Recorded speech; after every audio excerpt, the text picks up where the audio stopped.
বন্ধুরা, ভারতী কিচেনে স্বাগত। আজকে আমি এই যে মোচা, ছোলা আর আলু সিদ্ধ করে নিয়েছি কুকারে, ভালো করে কেটে পরিষ্কার করে ধুয়ে। আর এটা পুরো কাটালি কলার মোচা, কিন্তু মোচাটা মিষ্টি মোচা। আর এই যে গোটা গরম মশলা, জিরে, শুকনো লঙ্কা, তেজপাতা। এটা আমার নারকেল তেল, এটা আমার বাবা জোর দিয়ে দিয়েছি নারকেল তেল। এই যে দেখো, এটা কুকিং, এটা আমি কেরল থেকে এনেছি, সাউথ ইন্ডিয়ান থেকে। এটা কুকিং নারকেল তেল। এই নারকেল তেল দিয়ে নারকেল নেই, তাই জন্য আমি এবার নারকেল তেল দিয়ে মোচা বানাবো। ঠিক আছে, আগে দিয়ে দিয়েছি। তোমরা তো কী করে যে আমি যদি মিথ্যে কথা বলি, ওই জন্য দেখো আমি কিন্তু নারকেল তেল দিয়ে বসে গেছে, ঠান্ডায় তো। এবার গোটা গরম মশলাটা এই জন্য ফোড়নটা দিয়ে দিলাম।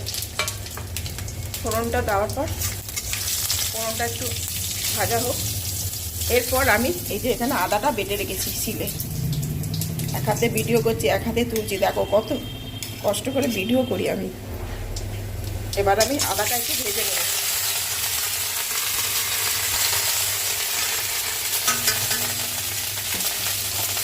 একটু মোচা দিয়ে দিই, না বটে ঠিক আছে।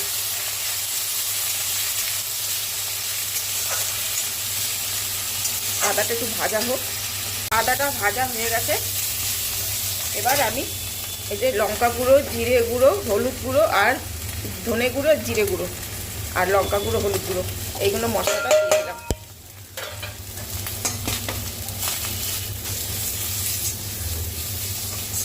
আর আমি এটা নুন চিনি দিয়ে একটু সেদ্ধ করে নিয়েছি। পরিমাণ মতো নুন মিষ্টিটা দিয়ে দিয়েছি, দিয়ে ঢেলে দেবো।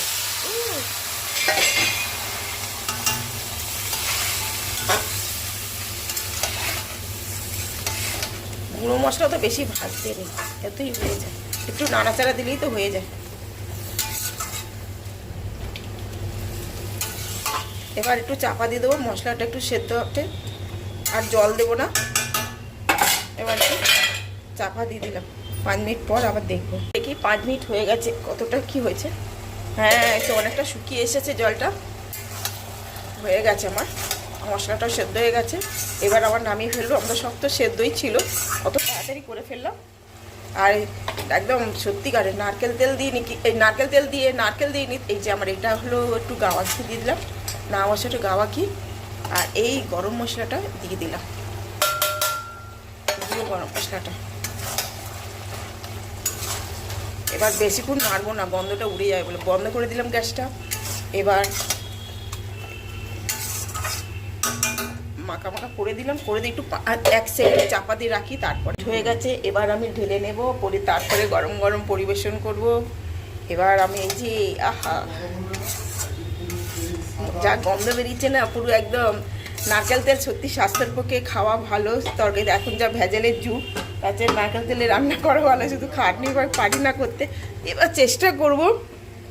আর এই যে মোচাটা বানিয়ে ফেলাম। আর কেরলে সত্যি অরিজিনাল নারকেল তেলটা পাওয়া যায়, ওখান থেকে তো এনেছি, ঘুরতে গেছিলাম, নিয়ে এসেছি।